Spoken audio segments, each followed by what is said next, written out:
So here we go. This is the study guide for the test we have coming up on Friday for photosynthesis and cellular respiration. All right, so today we're diving deep into photosynthesis and cellular respiration, two of the most important processes in all of biology. This video is going to prepare you for your upcoming test and to help you understand the lab we're doing tomorrow with the CO2 and the indicator. So, grab your notes because we're covering everything you need to ace the test. All right, let's start with the foundation. The chemical equations. You must know these cold. No ifs, no ands, nor buts. Photosynthesis. 6 CO2 plus 6 H2O plus light energy. The arrow, you get C6H12O6 plus 6 CO2. All right, so the reactants. 6 carbon dioxide and 6 waters, plus light energy. The products, 1 glucose, 6 oxygen. This happens in the chloroplast of plant cells. Cellular respiration. C6H12O6 plus 6 CO2 gives you 6 CO2 plus 6 H2O plus ATP energy. The reactants are glucose, 1 glucose, 6 oxygen. The products are 6 carbon dioxide, 6 water, and ATP energy. This happens primarily in the mitochondria, powerhouse of the cell, though it starts in the cytoplasm. Now, here's the beautiful part. If you look closely at these equations, the products of photosynthesis are the reactants of cellular respiration, and vice versa. They're like mirror images of each other. Plants make glucose and oxygen, and then both plants and animals use that glucose and oxygen to make energy. It's a perfect cycle.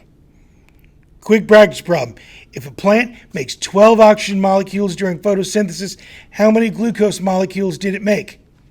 Let's look at the equation. The ratio is 6 oxygen to 1 glucose. So 12 oxygen mean 2 glucose molecules. Simple. So it's stoichiometry. You'll do that in chemistry later. All right, so we're using the balanced equation. All right, part 2 of your test. They're not exactly opposites. A lot of people say the reactions are opposites of each other.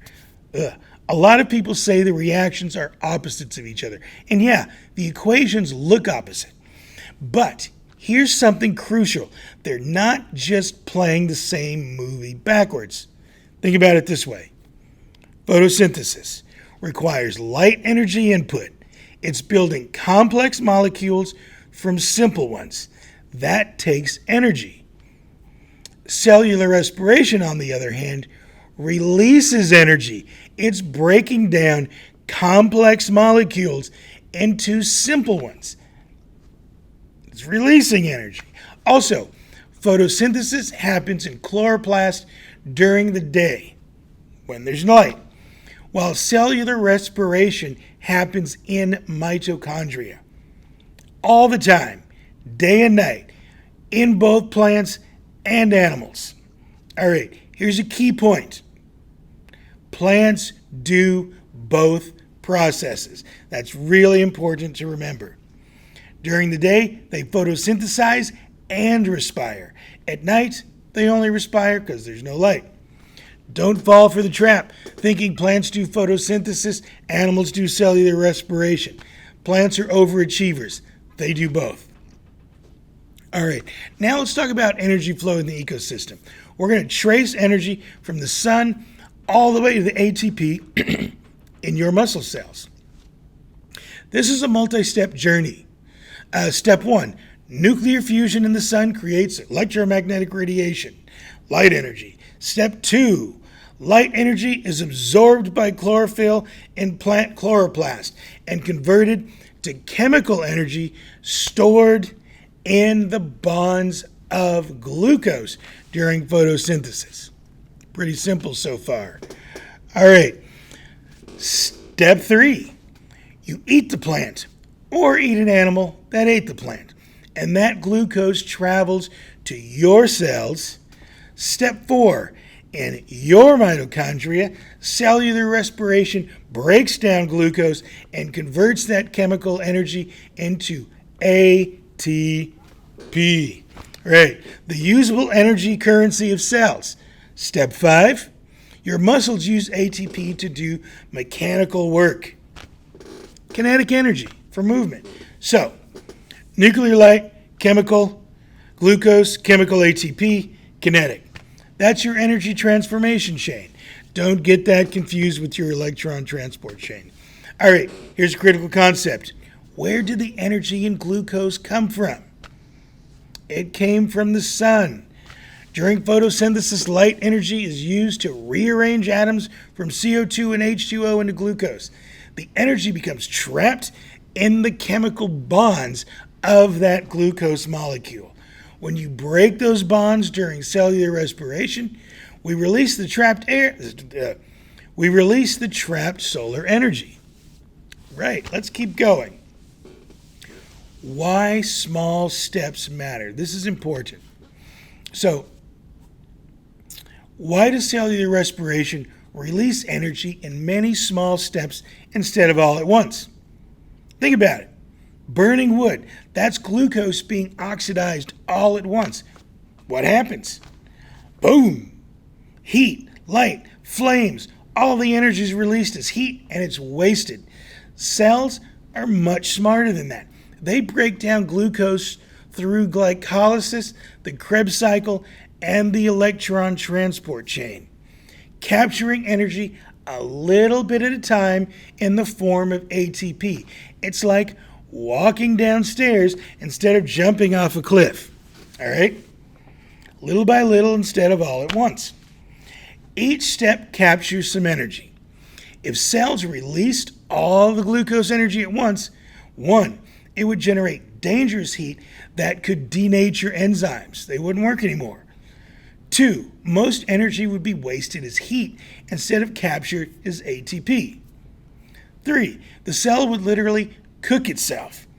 The step-by-step process allows cells to capture about 38% of glucose's energy as ATP. That's still not perfect, but way better than burning it all at once and dying. All right. Now, here's another part that's going to be on the test. This has to do with the lab we're going to do. Okay.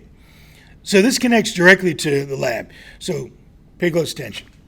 Normal cellular respiration requires oxygen. We call this aerobic respiration. But what happens when you exercise really hard and your muscles can't get oxygen fast enough? Your muscles switch to anaerobic respiration. That means without oxygen. That's also called fermentation. C6H12O6 gives you 2 C3H6O3 plus ATP energy, or glucose is broken down, gives you lactic acid and a small amount of ATP. Notice, no oxygen needed. But the bad part, you only get 2 ATP instead of 36 or 38. It's emergency energy. It's fast and inefficient. Now, here's where tomorrow's lab comes in. Tomorrow, you're going to breathe into a CO2 indicator solution. Your breath contains CO2 because your cells are constantly doing cellular respiration. Remember, the equation shows CO2 as a product. The indicator will change color when enough CO2 dissolves in it. Then, you're going to go out and exercise, do some jumping jacks for maybe a minute until you're out of breath. When you come back to do the test again, the indicator will probably change color much faster. Why? This is what you're going to figure out.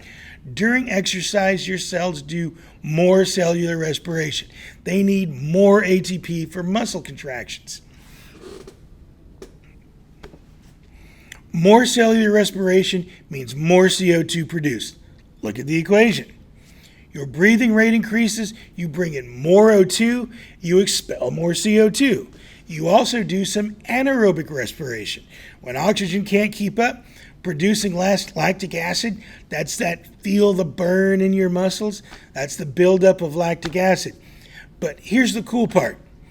Even after you stop exercising, you keep breathing heavily. Why? Your body has an oxygen debt. It needs to convert that lactic acid back to glucose, requiring oxygen, replenish your ATP stores, clear out the CO2 you built up so your cells are working overtime doing aerobic respiration to clean up the mess from anaerobic respiration. Your body has to reach a balance again. Hey, what is that called? Somebody should know that. That's why you're huffing and puffing even though you've stopped exercising. All right, now let's talk about a closed terrarium. Now, this is interesting. Here's a classic application. How can a sealed terrarium survive indefinitely with no new air coming in and no new water? It's all about carbon and oxygen cycles working together. During the day,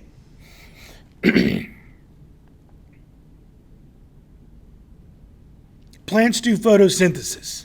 6 CO2 plus 6 H2O gives you C6H12O6 plus 6 O2. This uses up CO2 and produces oxygen all the time, day and night. Plants and decomposers, bacteria and fungi in the soil, do cellular respiration. C6H12O6 plus 6O2 gives you 6 CO2 plus 6 H2O plus ATP. This uses up the O2 and produces CO2. See the cycle? The oxygen produced by photosynthesis is used by cellular respiration. The CO2 produced by cellular respiration is used by photosynthesis. The system is balanced. Woo. All right, the decomposers break down dead leaves, releasing CO2 back into the air for the plants to use. The plants make oxygen for everybody to use. As long as there's light energy coming in, the cycle will continue forever and ever and ever. All right, now for a darker application. All right, let's look at cyanide poisoning. All right, this is a great question because it tests whether you really understand the process. Cyanide blocks the electron transport chain. Remember, we talked about that. That's in the mitochondria. This is the final stage of cellular respiration where most ATP is made. So what happens? Even though the cell has plenty of glucose and oxygen available, it can't make ATP. Why? Because cellular respiration is a multi-step process. If you block the final step, the electron transport chain, the earlier steps, glycolysis and the Krebs cycle, become backed up and stop working. It's like a factory assembly line. If the last station shuts down, the whole system shuts down. Without ATP, cells can't do anything. They can't pump ions, they can't contract muscles, they can't send nerve signals. What happens? The person dies pretty quickly, usually from respiratory failure or cardiac arrest. The cruel irony, the cells are surrounded by oxygen and have glucose, but they can't use them because the machinery is broken. That one step in the middle, if that thing shuts down, everything else shuts down. All right, let's talk about some experimental thinking. Let's talk about temperature and cellular respiration. This helps you think like a scientist. Imagine you have a germinating seed at room temperature and seeds in a refrigerator, 25 degrees C and 5 degrees C, both in sealed containers with CO2. Which will produce CO2 faster? The warm seeds at 25 C?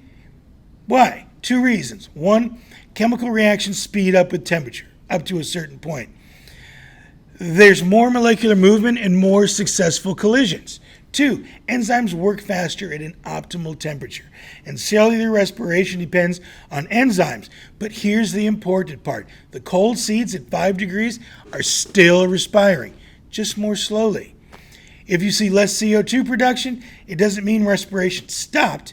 It means the rate has decreased. Seeds need energy to grow, even in the cold. They're just doing it more slowly. All right, let's recap what you need to know. 1. You need to know both equations, cold, inside and out, balanced. All right, and where they occur. Understand energy transformations from sun to ATP. 3, both plants and animals do cellular respiration. Plants do both processes. All right, anaerobic respiration is emergency energy, less efficient, but doesn't need oxygen. All right, tomorrow's lab shows cellular respiration in action. More exercise, more CO2. 6, systems can be balanced, like the terrarium we talked about. And now, 7, blocking part of cellular respiration stops the whole thing, like cyanide. All right, and use the equations for calculations. Just use the numbers. It's not difficult. All right, anyway, pay attention to tomorrow's lab. It's going to make all of this click when you see your own CO2 production change with exercise. The faster color change after exercise is direct evidence that your cells ramped up cellular respiration. All right, study these concepts. Practice writing some of it out. Write the equations a couple of times. Don't just look at them. Write them down, write them down, write them down. All right? Test on Friday. See you there.